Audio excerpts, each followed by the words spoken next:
would like to share my journey. That is almost a decade of experience that I've got, but the ride was not an easy. It was like a very roller coaster ride. Now, for the audience, if you can tell us the entire life cycle Okay. of the transaction that you were doing in commodity. And you moved from the trading side Yes. to consulting business. So first of all, why that decision came in? The decision was not that easy. Eventually, I was working for a graveyard night shift for 4 years. But if somebody wants to change, Yes. say wants to go from industry to consulting, Yes. what top 3 things we should keep in mind? Top 3 things from my current experience, I would like to say your Excel should be very fantastic. You should have a very good hold on your Excel. Consulting is basically a storytelling business. You have to be very good with your articulation, how you're trying to present your thought. What are the top skills you need into the core commodity side? Into the core commodity set, you should be on your toes all the time. Now, in your role, do you need tools like Power BI, Tableau? Not specifically, but into my current role, I would say Excel is a very non-negotiable skill which you need to carry. But is commodity as a career risky for freshers? For a fresher, I would like to say with my past experience,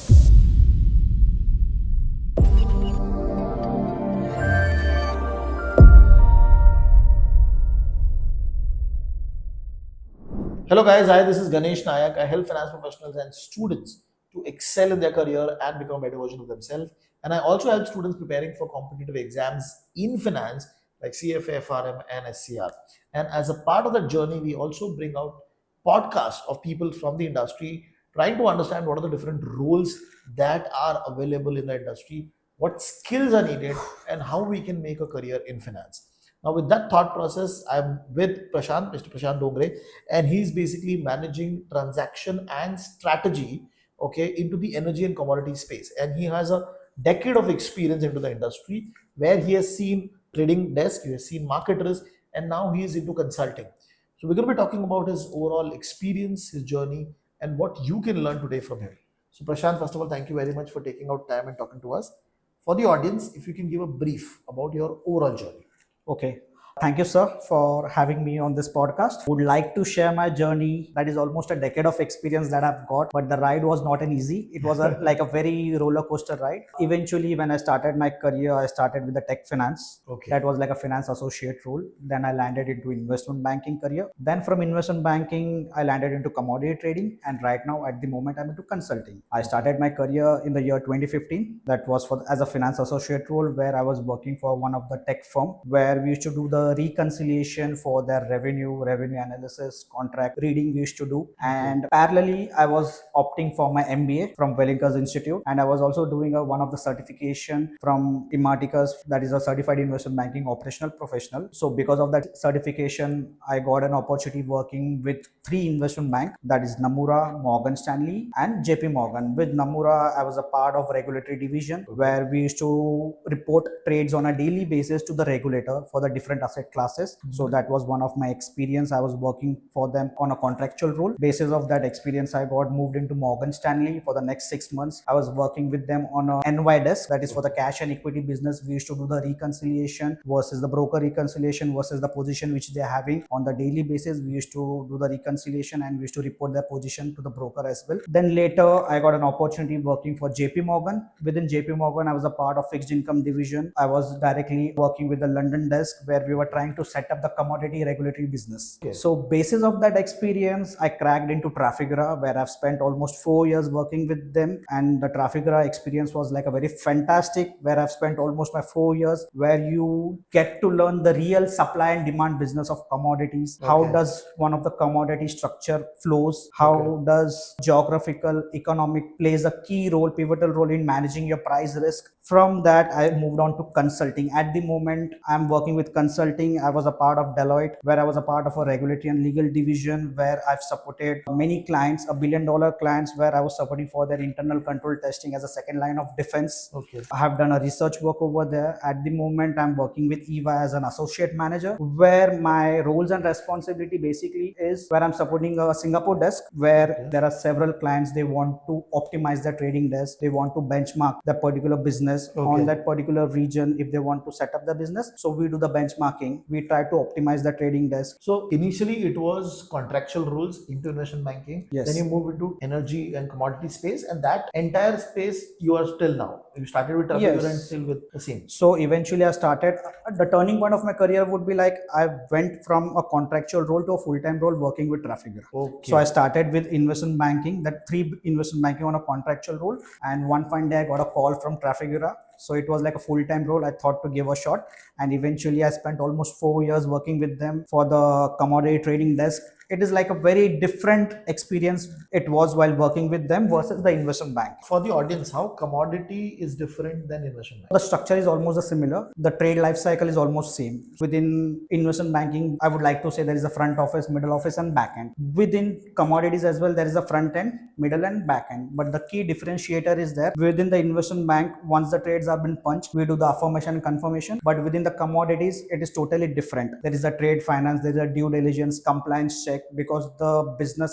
is a very heavy business in terms of capex size. Okay. When they do the trading, so they have to do a very contract due diligence, counterparty due diligence, whether they want to onboard or not. And once they are been onboarded, then there is a lot of trading happens on a daily basis. Overall, while before the podcast we were talking that in, say for example, in Trafigura in your role, you should do end to end everything. Yes, end to end. And in investment bank, you're just doing a part of it. Yes. Correct? So what is happening? For example, for one of the client, for one of the investment banking division, I was a part of a cash and equity business. Okay. So whatever trading the traders are doing on the daily basis, we used to do the reconciliation, the front end versus the middle office, whatever the books they are having. So we used to do the reconciliation. Okay. But when we talk about commodity trading, it is totally different. It is like a one-stop shop an individual is handling, from trade capture to trade execution, from looking after the P&L, looking after the market driver until the settlement takes place. Now for the audience, if you can tell us the entire life cycle of the transaction that you were doing in commodity.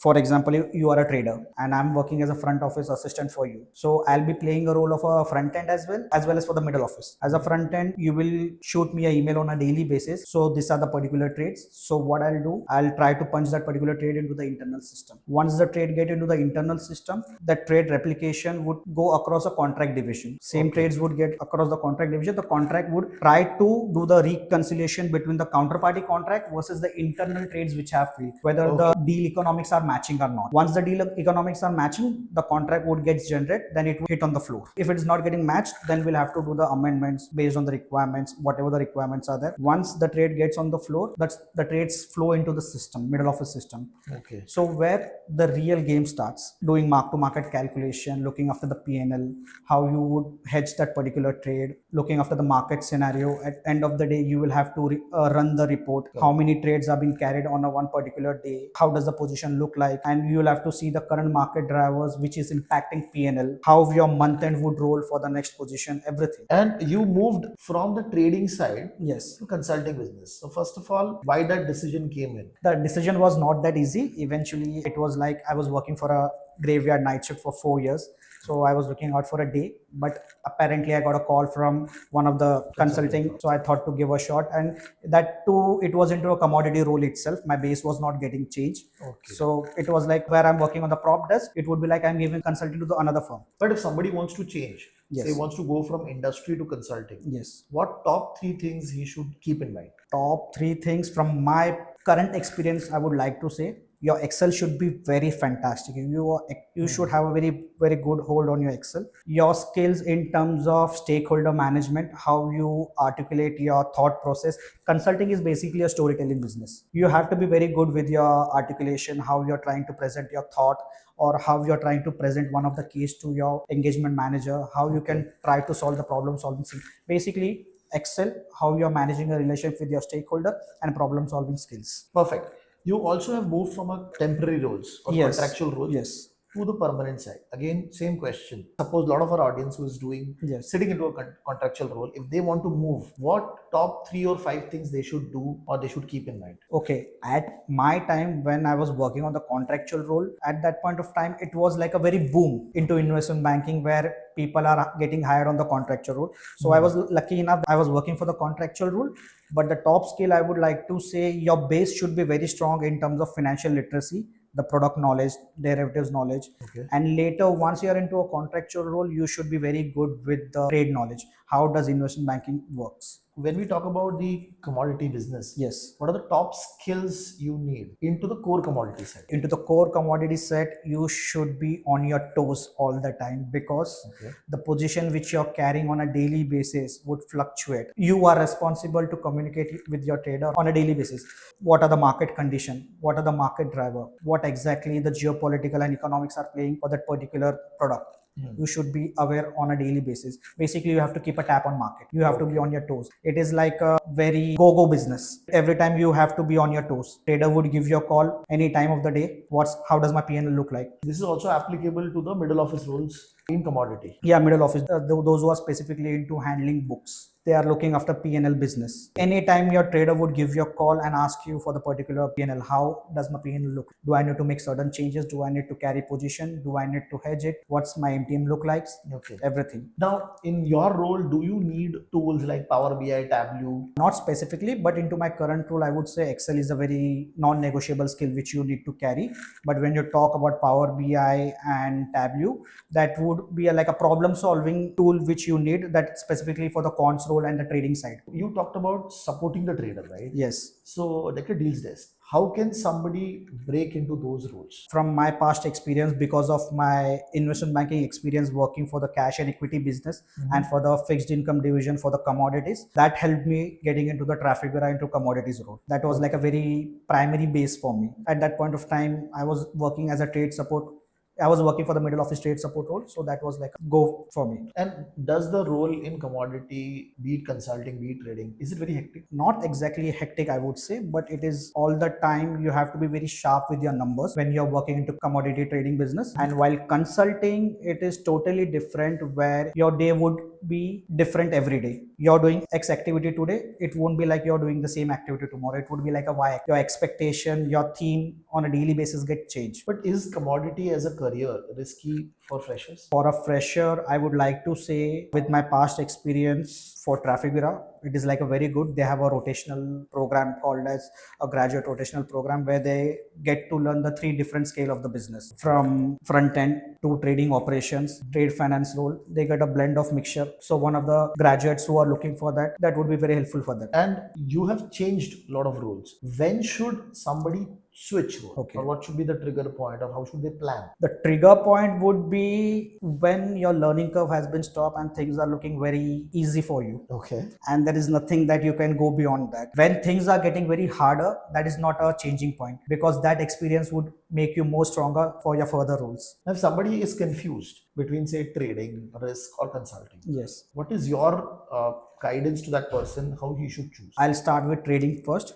Trading is something like trader is trying to optimize the short-term trading strategies or long-term trading strategies through PNL. Trading and risk go hand in hand. Trading goes into front end. Risk goes into middle office. Correct. Okay, so there goes into hand in hand. While talking about consulting, where consulting comes into place, where you're trying to optimize your short-term problem solving into long-term strategies. So basic difference is like where trading comes into short-term optimizing your PNL, and consulting comes into optimizing your future strategies. Now, whatever decisions you are taking on a day-to-day basis, how does it impact PNL? It is basically, you will have to keep a tap on market. What are the key drivers, market drivers, current scenarios going on? On the basis of that, it tries to influence your PNL. So you have to be very well versed with the market condition as well. Working in commodity, what is the most underrated part? I would like to say that you have to be on your toes all the time. How tech is reshaping the commodity business? Basically, AI driven is a major game changing player for commodities business, in terms of AI is helping in terms of shaping the supply demand models at the moment. Even AI is helping for the decarbonization business for commodities. And what are the top skills that you feel will be there for the next decade? For the next decade, the top skill would be, at the moment, looking at the current market scenario where each and every firm is trying to meet their net zero target. So there is one ESG skill. Okay. Risk management is never going to disappear from the market. The risk management skills are also is one of the topmost skills I would suggest. Wonderful. I mean, now we'll have the final section with respect to the rapid fire. So you have to answer very fast.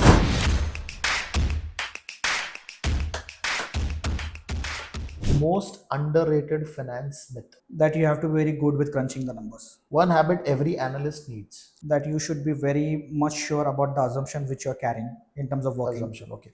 skill students ignores the most? Communication with the right people at the right time. What actually gets you hired? Basically, your mindset and your body language, how you're trying to interpret your thought process while communicating with the interviewer. Best advice for freshers? Don't try to jump very quickly. Try to optimize your skill set rather than optimizing your salary. One mistake to avoid early. Don't jump too quickly. So, I mean, this conversation is going to be really helpful because your experience in the industry, especially the commodity side, we have not done anything specific in the past. Okay. Any podcast which focuses on this. So your podcast would enlighten that section of the audience who wish to enter into this space also. Yes. And from your experience, like you've moved companies, so obviously all this conversation would really help. So again, thank you very much. Thank you, sir. For taking out time.